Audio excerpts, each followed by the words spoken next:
Okay, so we started with our 200 gallons of water. We added about 20 gallons of our blackberry juice concentrate. Now we've got 110 gallons of our local wildflower honey in there.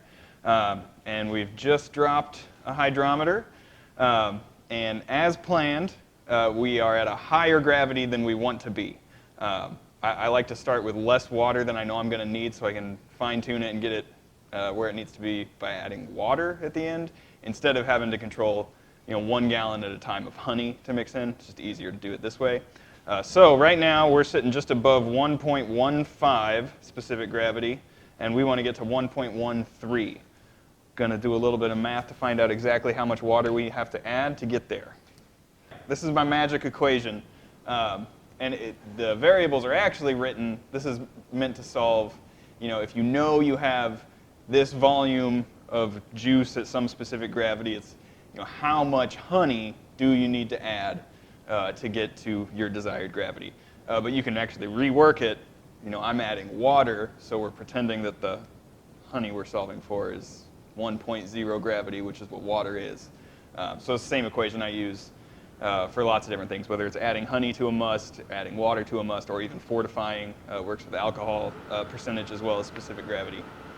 So this is how we're going to find out how much water to add.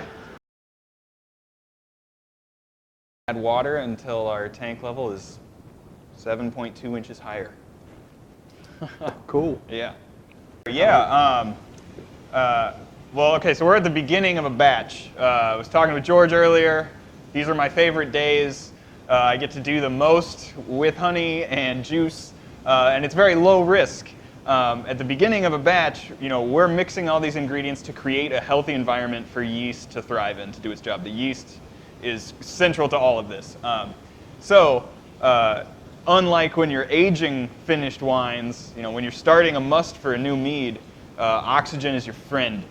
So it's at least about 4 hours of us pumping over here, splashing as violently as we can. I usually leave must-making days pretty sticky. And that's just because, splashing a bunch of air into the mixture is good for yeast. I like to think about kneading a bread dough, as I said. It's kind of the same principle. Although instead of trying to get a dough to rise, we're trying to get, sugars to ferment into alcohol.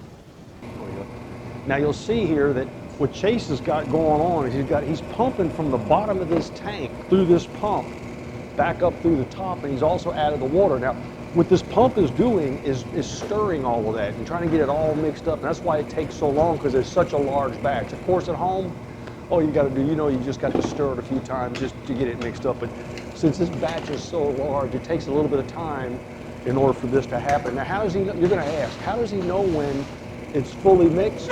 Well, when he gets the same gravity reading on the top of the batch as he does from the bottom of the batch. That makes sense. I got one honeybee here. Yeah. That's how you know your must is good. When the bees find it.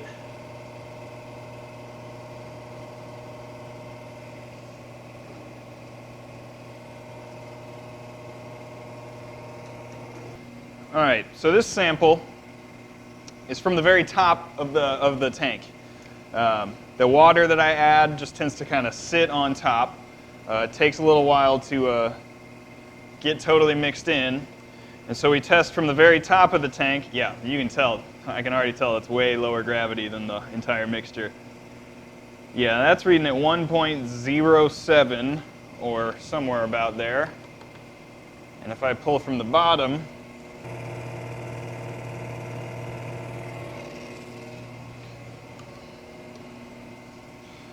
yeah, way higher. Things still sticking way up.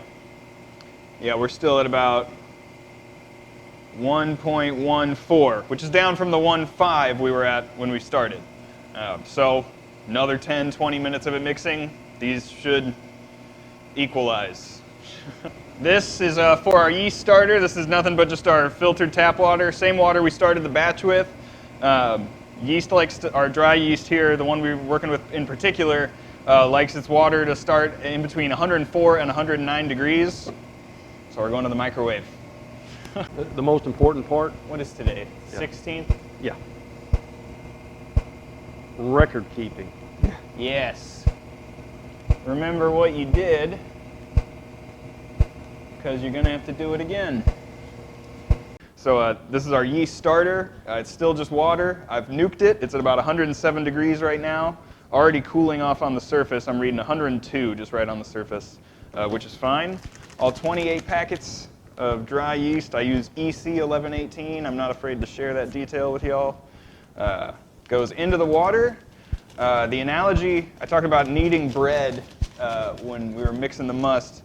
I like to think about like waking up children with yeast, okay? So the warm water is like the sun coming up, and once all the yeast is hydrated, it's awake, we're going to add a little bit of the must to the starter, so the yeast kind of like gets used to what kinds of sugars it's going to be consuming. That's like the smell of bacon in the morning.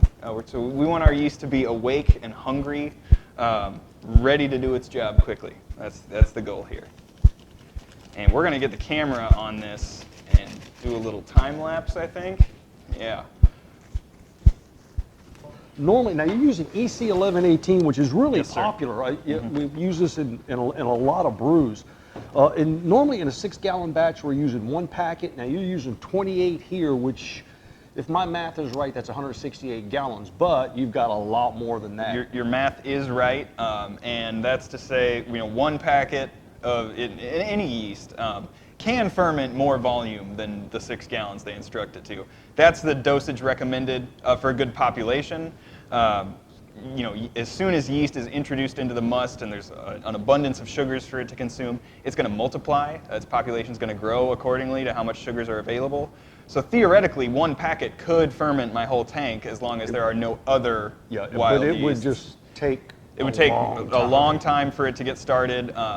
And that long time that the yeast would be multiplying, that would be time for other bacteria, other yeasts, other stuff we don't want to get going. Okay, gotcha. So we want to give our yeast a good head start, and that's what we got. Dry yeast that we put on top here, again, this is just our warm water.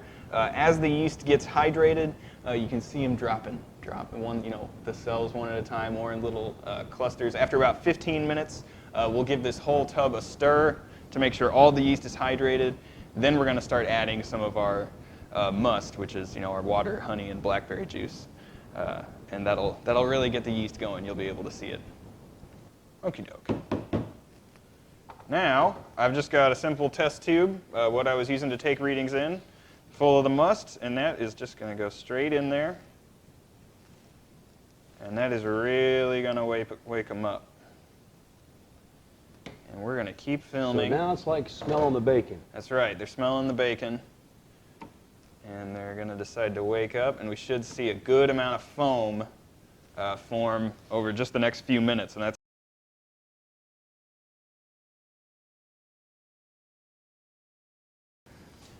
all right. Now you can see we've got a good amount of foam. Ooh, see that foam? That is how you know we have excited yeast ready to consume some sugars. So I've got just another test tube full of the same stuff going straight in. Just trying to get that temperature closer to the temperature of our tank. Just give it a little stir. Oh yeah.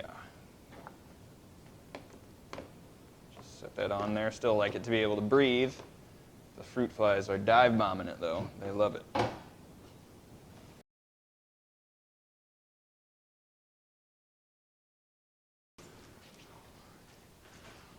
Oh, all right. Yep. As you can see, our yeast is so happy that they are lifting the lid. Look at that. All right, nothing's stopping this yeast colony now. We are ready to pitch. You want a good pH for your yeast, just like you want a good sugar content and a good temperature. Our pH is currently right about 3.4. Which, naturally, you mix honey and water, that's acidic. It's going to, I think, the average pH of honey is 3 point something. It's in there. Plus, the blackberry juice also has a high acid content. And so that's given us a great pH, about 3.4 right now, which is perfect for fermenting. If we wanted to say we wanted to barrel or bottle age this for many years to come, we would want to be looking at a lower pH going into the bottle or into the barrel, whatever it is. But that would come later, post-fermentation in acid trials, which we'll definitely cover down the road. So pitching is a fancy word for adding yeast to the must. It's easy.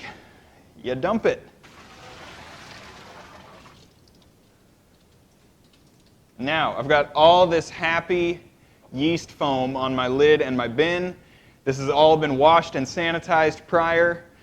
So I'm just going to dip these straight in my must. You want every last yeast cell working for you. So scoop up a little bit of the must, give it a good slosh around, and back in. Same with the lid.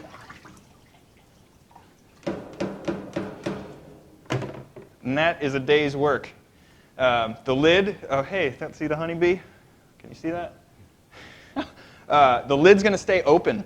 The same way we were mixing, splashing a bunch of air into the mixture. Yeast likes oxygen. Beginning half of fermentation, we want this tank to be able to breathe. Plus, because our yeast colony is so robust, it's going to be putting off so much CO2 that we want that to be able to kind of blow off before we hit.